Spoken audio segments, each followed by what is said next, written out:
Bonjour et bienvenue à Ressources de vie avec Astrid. Et pendant quelques jours, nous allons visiter le coaching de santé.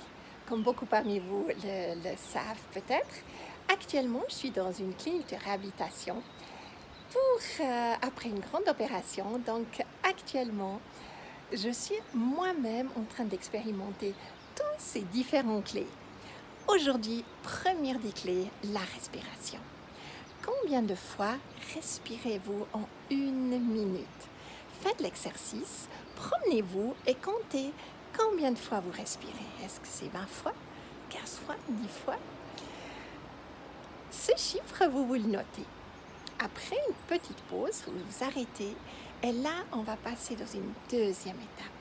Mais cette fois, nous allons respirer très consciemment. Et la respiration, en fait, se passe en 3 temps. La première chose, c'est on va dégager de la place pour les poumons en relâchant le ventre. Ça veut dire, c'est comme si on gonflerait le ventre, mais on ne respire pas en aspirant de l'air dans le ventre, c'est pas ça, mais on fait de la place. Donc vous relâchez le ventre, c'est comme si vous le poussez dehors, ça vous fait de la place pour les poumons. Après le deuxième temps, vous écartez la cage du thorax et c'est là où vous faites plus de place. Après, vous avez aussi une posture droite avec les épaules bien droites et puis pas inclinées devant. Et donc, c'est 3 choses. Dégager la place en relâchant le ventre, écarter les côtes et vous mettez en posture dégagée aussi avec les épaules, mais tout en étant pas crispé, mais relâché.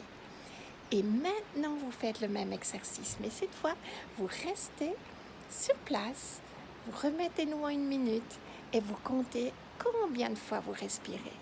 Et je ne serais pas surpris que vous baissez énormément votre fréquence de respiration. Sachez que des musiciens qui jouent des instruments à vent, ou alors les chanteurs, ils ont la capacité de respirer qu'une fois en 1 minute. Qu'est-ce que ça veut dire?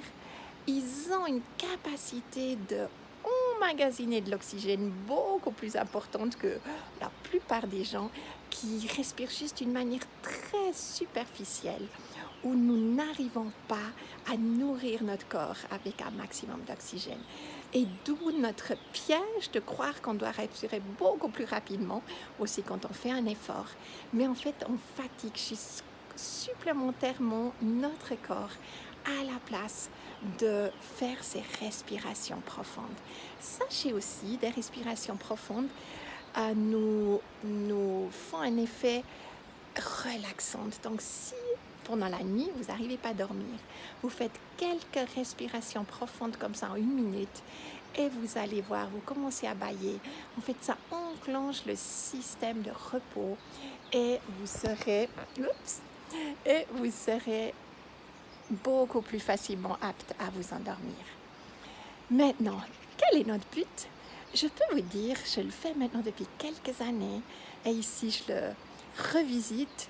Du coup, j'étais tout surprise ce matin à notre premier exercice que j'arrivais à respirer juste 5 fois en 1 minute, donc ce qui est excellent. Alors, bien du plaisir à découvrir votre respiration. Belle journée, à bientôt.